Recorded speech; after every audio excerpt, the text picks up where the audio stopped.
வணக்கங்கய்யா. வணக்கம்பா. உங்க பேர் ஊர் சொல்லுங்க. நான் இங்கே வந்து திருவண்ணாமலை மாவட்டம் போலூர் தாலுக்கா குப்பம் கிராமத்தை சேர்ந்தவன். விவசாயி ரகுத்தமன் பேர். இயற்கை விவசாயம் ஒரு 10 வருஷமாக செய்துங்கிறேன். அதுக்கு முன்னே ரசாயன விவசாயம் தான் செய்துன்னு இருக்கேன். அப்போ கூட காய்கறி பயிரெலாம் வந்து இயற்கை விவசாயம் செய்துருந்தோம். ஏன்னு கேட்டால் நான் எடுத்தும் ஒரு காய் இங்கேருந்து 2 கிலோமீட்டர் போகிறதுங்காட்டி விற்றுருவோம். மித்தவங்கள்ட்ட அது மாதிரி விற்காது. அதனால் இயற்கை விவசாயம் எனக்கு எப்போவுமே பிடிக்கும். பெரியவங்கெல்லாம் செய்யும்போது இந்த பச்சை பயிர் இல்லையா, பைத்தம்பருப்பு, அது இயற்கை விவசாயத்தில் விளைஞ்சதுன்னா குறைஞ்சது ஒரு 100 மீட்டருக்கு அந்தாளப்பு கூட வாசனை வரும். ஆனால் இப்போ இது வரவே வராது கண்ணு. அந்த இயற்கை விவசாயத்தில் செய்தது நிச்சயமாக வாசனை வரும். அதே மாதிரி சாப்பாட்லேயும் அப்போ தண்ணி விடாது இருந்தது சோறுன்னு கேட்டால் அது இயற்கை விவசாயம் தான் காரணம். அதனால் விரும்பி நான் இயற்கை விவசாயத்தை வீட்டு வரலாம் செய்கிறதுக்கு முதல்ல இது பண்ணேன். இப்போ வந்து ஓரளவுக்கு இருக்கிற மொத்தத்தையும் இயற்கை விவசாயத்தில் செய்கிறேன். தென்னை கூட எனக்கு இயற்கை விவசாயம் செய்த பிற்பாடு தான் எனக்கு கடன் வந்து பெருமளவு குறைஞ்சிது. இயற்கை விவசாயத்தில் செய்யும்போது தான் எனக்கு கடன் குறைஞ்சதே தவிர செயற்கை விவசாயத்தில் வர்றதுக்கும் போகிறதுக்கும் சரியாகவே இருந்துச்சு. அப்போ ஈல்டு வரும். ஈல்டு வந்தால் கூட அப்போ 50 மூட்டை வந்துச்சுன்னா அதில் 40 மூட்டை செலவாயிடும். இப்போ 25 மூட்டை வந்தால் கூட 15 மூட்டை நிற்கும். அப்போ 10 மூட்டை இருந்தது, இப்போ 15 மூட்டை எனக்கு லாபமாக தருது. இயற்கை விவசாயத்தில் மாடுங்கள்லாம் நல்லாயிருக்கும். கறவல் மாடுங்கள்லாம் நல்லாயிருக்கும் அந்த வீட்டில் சாப்பிட்றது. இயற்கை விவசாயத்தில் யாருக்குன்னா கொடுக்கணுன்னா கூட நம்மக்கிட்ட காய்கறி ஆகட்டும், நெல் ஆகட்டும். இந்த தாட்டி பொன்னி பச்சையை அரைச்சேன். ஃபஸ்ட்டு ஒருத்தர் தான் வந்து அரிசி கேட்டாப்புல 2 சிப்பம் அரிசி கொடுத்தமிச்சான். 30 சிப்பம் அரிசியை ஒரே மாதத்தில் விற்று தீர்த்துச்சு. 33 சிப்பம் எத்தனை கிலோங்க? 25 கிலோ சிப்பம். 25 கிலோ சிப்பம். ஏன்னு கேட்டால் அதை வாங்கி சாப்பிட்டோங்க. அவங்க ஃப்ரெண்டுக்கெல்லாம் சொல்லி காய் விற்றுச்சு. அந்தளவுக்கு சாப்பாடு நல்லா இருந்தது. சரிங்க, உங்கள் வயசு என்னங்கய்யா? இப்போ எனக்கு 78 ஆயிடுச்சுப்பா. என்னுடைய 27வது வயசுலேருந்து பயிர் வைக்கிறேன். அதுக்கு முன்னே சின்ன வயசில் மெக்கானிக் போர்மா நான் வேலை செய்திருந்தேன். அதுக்கப்புறமா அது அப்பா இருந்துக்குன்னு நீ இங்கே பயிர் பார்க்கணும்பா, நிலம்லாம் போயிடும். நாங்கள் சரி சொல்லிட்டு நின்றுட்டு எங்கள் தங்கச்சிங்களுக்கு 2 பேர் கல்யாணம் பண்ணி கொடுத்துட்டு அப்போதைக்கு 73,000 பாக்கி. அது பெரிய துட்டு. இங்கேருந்து வேலூர் கட்டுமானம் 40 ரூபா 43 ரூபா போகும் நெல். அது 73,000 பாக்கி பண்ணுறதுன்னா ரொம்ப கஷ்டம். 2 தங்கச்சிங்களும் கல்யாணம் பண்ணோம். அப்புறமா நாங்கள் பண்ணிக்கணும். அதுக்கப்புறமா தம்பிக்கு வந்து அவனுக்கு இங்கே அடிபட்டு ஆக்சிடென்ட் ஆகிடுவேன். அவன் நிலம் விற்று கொடுத்துருந்தான். என்னால் பயிர் வைக்க முடியாதுன்ட்டான். சரி சட்டம் அவன் சூப்பர்வைசராக வேலை செய்யிருந்தான். சரின்னு விற்று கொடுத்துட்டேன். இப்போ என் நிலம் மட்டும் இருக்குது. எத்தனை ஏக்கர் இருக்குங்க? இங்கே 3 ஏக்கரா கெட்டு இருக்குதுப்பா. 15 சென்ட் கம்மி 3 ஏக்கராக்கு. சரி, இந்த 3 ஏக்கரில் என்னென்ன பயிர் நீங்கள் பண்ணுறீங்க? மெயின் வந்து நெல், இப்போ காய்கறி பயிர், மித்தபடியாக எங்கள் வீட்டுக்கு தேவையான பருப்பு வகைங்க, எண்ணெய்னா கடகா, எள்ளும் சில நேரத்தில் செய்கிறோம். எள் எல்லா சமயத்திலும் செய்ய முடியாது. அந்த பட்டத்துக்கு தகுந்த இதுவாக இருந்தால் தவிர எள்ளு செய்ய முடியாது. எள்ளு வச்சா தண்ணி வந்து தண்ணிக்கு பத்தலை. எள்ளுக்கு அடிக்கடி தண்ணி கட்டுறதில்லை. 2 தண்ணி கட்டுவோம் அந்த பயிர் முடிகிற வரலாம். அது தண்ணிக்கு பத்துறதில்லை. அதனால் எள்ளு அதிகமாக பயிர் வைக்கிறதில்ல. காய்கறி பயிரெலாம் செய்கிறோம். அதுக்கெல்லாம் தண்ணி திட்டமாக தேவைப்படுது. தண்ணியில் கூட நல்லா இருக்கிற மரம் 120லேருந்து 150 காய் காய்ச்சவே அது நல்ல மரம் தான். 120 வந்தாவே நல்ல மரம் தான். ஆனால் 120 கம்மியாக இருந்தால் அது மரம் சரியில்லாத மரம். மரம் வந்து காயினுடைய அந்த கண்ணை எடுக்கக்கூடிய தண்ணியை தொட்டு தான் அது வந்து காய்ப்பு நிறைய இருக்குது. தென்னை மரம் எத்தனை வருஷமா பண்ணிட்டு இருக்கீங்க? இது ஆகிப்போச்சுப்பா. 40-45 வருஷம் ஆகிடும். நீங்கள் நட்டது தானே? இதெல்லாம் நான் நட்டுருந்தேன்ப்பா. எத்தனை மரம் நட்டுருக்கீங்க? நான் முதல்ல நடும்போது 120 மரம். அதில் பூச்சி கீச்சி அடிச்சு ஒரு 20 மரத்துக்கு ஏற்ற செத்து போச்சு. அது வந்து செத்து போட்ட இடத்துக்கு எல்லாத்தையும் சேர்த்து இப்போ திருப்பி 250 செடி வச்சுட்டேன். அதுலேயே நெருக்கி நடுதல் முறையில். அதை பார்த்துருக்கேன். உங்கள் புதுசாக கண்ணில் வச்சுருக்கீங்க? இது நெருக்கி நட்டுருக்கோம். இந்த தாட்டி இதுக்கு முன்ன நெருக்கி நட்டால் அதாவது 100 மரம் வந்து 10 கொலை வருஷத்துக்கு தள்ளுதுன்னா 1000 கொலை தான் வரும். 10 கொலைன்னா ஒரு 100 மரத்துக்கு வந்து 1000 கொலை தான் வரும். 10,000 கொலை தான் வரும். 10,000 காய் தான் வரும். ஆனால் நெருக்கின இடத்துல 250 செடி நட்டுருக்கும் அதே இடத்துக்கு. எப்படி பார்த்தாலும் 250க்கு ஒரு 8 கொலை தான் காய்க்கும், அந்த 10 கொலை வராது. அந்த 8 கொலை காய்க்கும் போது 250 8ன்னும் போது அது 2000 கொலைக்கு ஆயிடுது. இதை விட காய்ப்பு கம்மியாக இருந்தால் கூட அப்போ 15000 காய் குறைவில்லாத வந்துடுது. அதனால கொஞ்சம் நெருக்கி நடுறதுல நல்லா இருக்குது. மேற்கொண்டு இப்போ வந்து இதுலேயே வந்து ஊடு பயிராக மாஞ்செடி வச்சுருக்கோம். மா வந்து முதல்ல வைக்கும்போது அந்த 2 செடி தான் வச்சேன், காலாப்பழம்னு சொல்லிட்டேன். அது நல்லா ஈல்டு கொடுக்க சரின்னு சொல்லிட்டு வேறு செடிங்க எடுத்தாந்து வச்சேன். ஒட்டு மட்டும்தான் வச்சுட்டு மித்த மரத்தெல்லாம் எடுத்துட்டேன். காய் சரியில்லாதனால, மார்க்கெட்டு சரியில்லாத காய்னால எடுத்துட்டேன். இப்போ இதுலேயே வந்து மிளகு நடணும், ஏலக்காய் நடணும் வச்சுருக்கீங்க. ஆமாம், இப்போ இது ஆர்டர் பண்ணிட்டேன். இது பூ இதெல்லாம் ரெடி பண்ணிட்டு ஆடி கடைசியில் நட்டுறோம். சரி, தண்ணியில் என்ன ரகங்க அது? நட்டை குட்டை. ஃபர்ஸ்ட் நட்டதுக்கு சொல்றீங்களா இல்ல இப்போ? ஆமா, அப்ப நட்டது. அப்ப நட்டை குட்டை நட்டீங்களா? நட்டை குட்டை. இப்ப நட்டுருக்கு இது வந்து இதனுடைய காய் இருந்தது, நம்ம சொந்த காய். ஓ, நீங்க நட்டதெல்லாம் உங்க மரத்து காய். அதுவும் அவங்க வந்து பல்கலைக்கழகத்துல என்ன சொல்றாங்க, பூஞ்சானம் தாக்காத ரகங்க இருக்குதா அப்படின்னு பார்த்து அதுல காய் எடுத்து வைக்க சொல்றாங்க. காப்பும் நிறைய இருக்கணும், காப்பு கொஞ்சமா இருக்கக்கூடாது, அதிகமா இருக்கணும் காப்பு. அது மாதிரி பார்க்கும்போது இந்த பெரிய தோப்புக்கு 2 மரம் தான் அந்த மாதிரி இருக்குது. எந்த மரம்? அந்த மரத்தை பார்க்கலாங்களா? பார்க்கலாம். அந்த மரத்துல நீங்க காய் எடுத்தீங்களா? ஆமா, மொத்தமே அந்த 2 மரத்துல எடுத்ததுதான். மித்த எந்த மரத்துல எடுக்கலக்கண்ணே. இன்னும் ஒரு மரத்துக்கு காய்ப்பு எவ்வளவு வித்தியாசம் இருக்குது பாருங்க நீங்களே. இந்த மரத்துல தான் காய் எடுத்தீங்க? ஆமா, போய் எடுத்தது இந்த மரமும் அந்த மரமும், இந்த 2 மரம் தான் எடுத்தது. இதுல வந்து இந்த நோய் தாக்கி இருக்குது பாருங்க, இது மாதிரி இருக்கிற மரத்துல எடுக்கக்கூடாது. ஓலை தீஞ்சி மாதிரி இருக்கும், அதான் அந்த மரத்துல இருக்குது பாருங்க. அது நல்லா தெரிஞ்சு இப்போ தண்ணி பாங்கல் இருக்குதுன்னா இது வந்து அந்த நோய் தாக்கம் தெரியல. இதுல அந்த மாதிரி பிரச்சனையே வர்றதில்ல. இந்த மரத்துல? அதனால இந்த மரத்துல எடுத்தீங்களா? ஆமா, இதுலயும் அந்த மரத்துல எடுத்தோம். அங்க ஒரு மரம் இருக்குன்னு சொன்னீங்க, அதுல எடுத்தோம். அந்த மரத்துல இருக்குது பாருங்க, அதெல்லாம் நோய் தான். இது அந்த மரத்துல இருக்குங்களா? ஆமா, அது நோய். இதுல வந்து நோய் அதிகமா தாக்கல, அதனால உங்களுக்கு தெரியல வித்தியாசம். சரிங்க, இப்ப இந்த மரத்துக்குலாம் வந்து பூச்சி நோய் தாக்கலாம், அது எப்படி நிவர்த்தி பண்றீங்க நீங்க? சாதாரணமா வந்து வண்டு வருதுமா, பெரிய வண்டு, கூன் வண்டுன்னு சொல்லுவாங்க.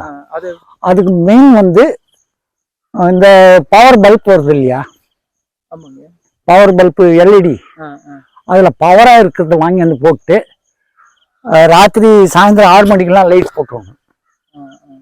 6 போட்டுட்டு ராத்திரி 8 மணிங்க 8 வந்ததுக்கெல்லாம் அது வந்து வெளியே விழுந்துடும், அந்த லைட்டுக்கு வந்துடும். ஓ, அதை இது ட்ராப் வச்சிருக்கீங்களா? சாதாரணமா பல்புக்கே வந்துடுது. அந்த பல்பை எங்க மாட்டி விடுவீங்க? சாதாரணமா கேணி வீட்டாண்டு மாட்டிடுறோம், அந்த பல்புக்கே வந்துடுது. அந்த பல்புக்கே வந்துடுது. அவ்வளோ இதுல இருந்து இது ஓலை இல்லாது பாருங்க. கண்ணா, இது இன்னொன்னு, செடி வாங்கும்போது சரியானபடியா செடி வாங்கறதுனால அந்த மரம் பாருங்க கொலையே தள்ளாது இருக்குது. 40 வருஷம் ஆகுது, ஒண்ணுமே இல்லை, ஒரே கொலை கூட இல்லை, அதுல பாலியே இல்லை, பாலியே இல்லை, அது இருக்குது பாருங்க. அதாவது அந்த மரம் ஒரே மரம் கூட ஒரு பால் கூட இல்லை. காரணம் என்னன்னா வெரைட்டி, நம்ம சரியான வெரைட்டி நம்மளுக்கு கொடுக்கல. இது மாதிரி இருக்கும்போது நம்ம அதெல்லாம் வாங்கக்கூடாது. வெரைட்டி முதல்ல வந்து நம்மளுக்கு தெரிஞ்ச இடத்துல கண்ணு வாங்கணும். இது மட்டும் இல்லை, தென்னை செடி வைக்கும்போது தென்னை அதிகமா பாஞ்சாலும் தண்ணி வைக்கிற காலத்துல செடி செத்துப்படும். அதிகமா பாஞ்சாலும் எப்படின்னு கேட்டா, அந்த செடி உங்களுக்கு காமிக்கலான்னு அந்த மேற்கைண்டில் இருக்குது, போகும்போது காமிக்கிறேன். அந்த செடிங்க வந்து அதிகமா தண்ணி பாயறதுனால செடி சேர்த்துரும், கம்மியா இருந்துச்சுனாலும் செடி சேர்த்துரும். அளவா கொடுக்கணும் தண்ணி மட்டும். முதல்ல 1 வருஷம் வரலாம், 1.5 வருஷம் வரலாம், அதுக்கப்புறம் ஒன்றும் ஆகிறதில்ல. இந்த 1.5 வருஷமும் அருமையா பார்க்கணும். மேற்கொண்டு இந்த பயிரில் இது வந்து ஊடு பயிரா எதுக்காக இப்போ செய்யுதுன்னு கேட்டா, வீட்டுக்கு நம்ம துட்டு கொடுத்து வாங்கக்கூடாது. எப்படி வீட்டுக்காக நம்ம துட்டு கொடுத்து வாங்கக்கூடாது, போக எக்ஸ்ட்ரா இருந்துச்சுன்னா வேலைக்கு போட்டலாம். ஆமா, கராமணி அறுவடை முடிஞ்சிச்சு இது. சரிங்க, இப்போ தென்னை வந்து நல்லா காய்க்கணும்னா நீங்க அதுக்கு என்ன வேலைகள் பயன்படுறீங்க? கட்டாயம் எரு கொட்டணும். ஃபர்ஸ்ட் ஒரு மாடு இருந்தாவே ஒரு 100 மாட்டுக்கு 100 மரத்துக்கு கூட்டிடலாம். அதிகமாக தேவையில்ல. ஒரே மாடு இருந்தா ம், அது ஒன்றும் பண்ணாதும்மா. ம், ம். ஒரே மாடு இருந்தா குறைஞ்சது ஒரு 100 மரத்துக்கு நம்ம வந்து நிச்சயமா வந்து எரு தேவையான எரு சரியா போயிடும். மெயின் வந்து எரு வந்து கும்பலா கொட்டக்கூடாது. தென்னந்தோப்பு வச்சுங்கிறவங்க நிச்சயமா அது கும்பலா கொட்டக்கூடாது. அந்த வண்டு உற்பத்தி ஆகிறது கிட்ட அது மாதிரி வந்துடும். அதனால இன்னைக்கு எடுக்கிறோமா 4 செடி ஒரு ஒரு 2 புட்டு கூட வரும்.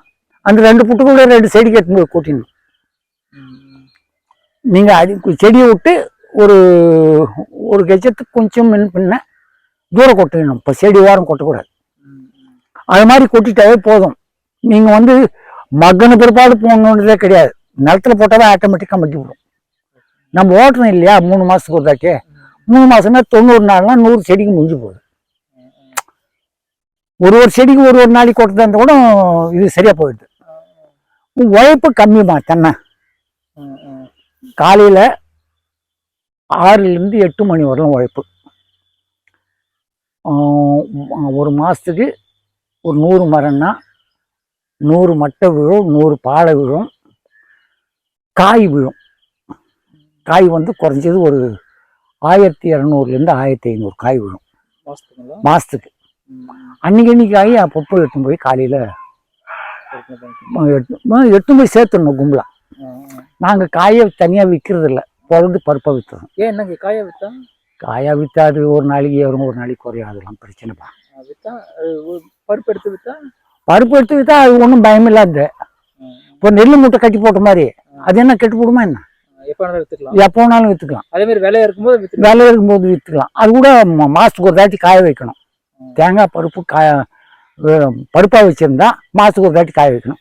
காயா இருந்தால் ஒரு 3 மாசம் 4 மாசம் 6 மாசம் கூட வச்சிருக்கலாம். 6 மாசம் வச்சிருக்கும்போது மழையில் நனைஞ்சிச்சுன்னா அது முளைக்கு பார்க்கும். அந்த மாதிரி பிரச்சனை வர அளவுக்கு வைக்கக்கூடாது. அதனால இப்படி பண்ணா வந்து நல்லா இருக்கும். நல்ல லாபம் இருக்கும். நீங்க 10,000 காய் ஒரு 100 மரத்துக்கு 10,000 காய் வருதுன்னா சராசரி பருப்புனுடைய கணக்கு வந்து இந்த மரத்துங்கெல்லாம் இந்த தோப்புல வந்து 8 காய் வெட்டினாவே 1 கிலோ பருப்பு வரும். ஆமா, ஆமா, 8 காய் வெட்டினா ஒரு கிலோ பருப்பு வரும். ஆனா அந்த ஆயிரங்குச்சி காயின்னு சொல்றாங்களே அது வராது. ஆயிரங்காய்ச்சி மரங்கள் அதெல்லாம் வந்து காய் நிறைய இருக்கும். ஆனா பருப்பு அந்த அளவுக்கு வருது. இங்க நீங்க வரும்போது அந்த மட்டையை பார்க்கல, நீங்க கவனிக்கல. அது பாருங்க எவ்வளவு பள்ளம், எவ்வளவு பெருசு உள்ள காய் இருக்குது. காய் அதில் வெட்டினது தெரியும். அது மெயின் காரணம் வந்து நம்ம கொடுக்குற இயற்கை உரம், செயற்கை உரமே நாங்கள் போட்டதில்லை. மித்தபடியா அந்த உழு என்ன இயற்கை உரம் கொடுக்குறீங்க? எருதான். வேற ஒன்றும் கிடையாது. இப்போ இது மாதிரி பயிர் இருந்துச்சு இந்த சமயத்தில் கொட்ட முடியாது. அது சேர்த்து வச்சிருந்து எடுத்தாந்து கொட்டுறோம். நெல் பயிருக்கு சேர்த்து தான் கொட்டணும், வேற வழி கிடையாது. அதுதான் ஒன்றும் வேற ஒன்றும் இல்லை பிரச்சனை. சரிங்க, இப்போ இந்த கண்ணு நடும்போது என்ன குழிக்குள்ள எதுனா போட்டு நட்டீங்க? குழி இதெல்லாம் போடக்கூடாதுப்பா. குழி எடுத்துட்டு குறைஞ்சது ஒரு 10 நாள் நல்லா காயணும். ஏன்னு கேட்டா உள்ள பூச்சி இருந்துச்சுன்னா அது அந்த அளவுக்கு சுகப்படுறதில்லை. அந்த அந்த சிறு கிருமிங்க இருக்கிறதா சொல்றாங்க. அதனால குழி காஞ்ச பிற்பாடு தான் வைக்கணும். யார் சொன்னாலும் குழி எடுத்து அன்னைக்கே வைக்கக்கூடாது. மண்ணுல குறையில்லாத இருந்தா நீங்க சொல்ற மாதிரி அது வந்தா கூட வரும். இருக்குதா இல்லையோ நம்ம சேஃப்டி தானே நம்ம பார்க்கணும். சேஃப்டி தான் நம்ம முக்கியமா பார்க்கணும். அது மாதிரி மறந்து அதிகமா தண்ணி பாயும் போது இந்த ஓலைங்க அப்படியே பழுத்துரும். அது மாதிரி பழுக்கக்கூடாது. இது திட்டமா பாயுது, இது திட்டமா இருக்குது. அந்த சோளம் இருக்குது இல்லைங்களா, அதுல அதிகமா பாய்ஞ்சிக்குது, அதுல செடி நிறைய செத்து இருக்குது. அளவா பாயணும். அளவானா களை வெட்டுற பதத்துல தண்ணி பாய வச்சா போதும்.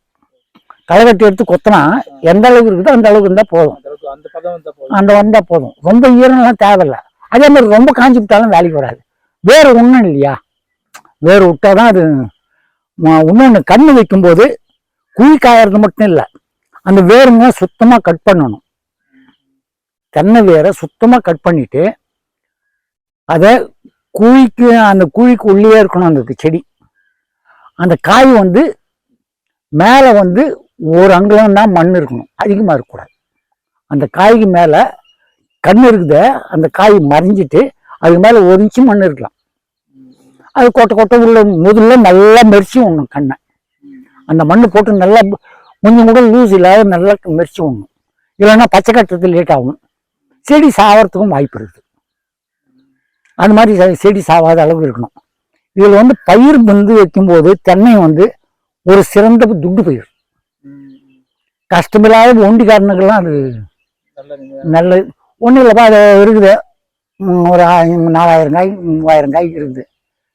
யாரும் ஆளு கூட மாட்டோம். வெடிக்காலத்து 2 மணிக்கு எழுந்து வெட்டினா பொழுது விடிய ஒரு 250 காய் 300 காய் வெட்டினா தீர்ந்து போச்சு.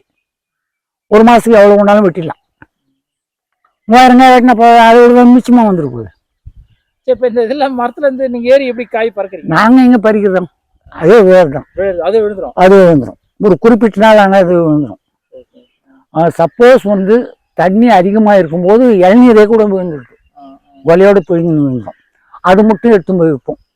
மித்தது இதெல்லாம் வைக்கிறது இல்லை.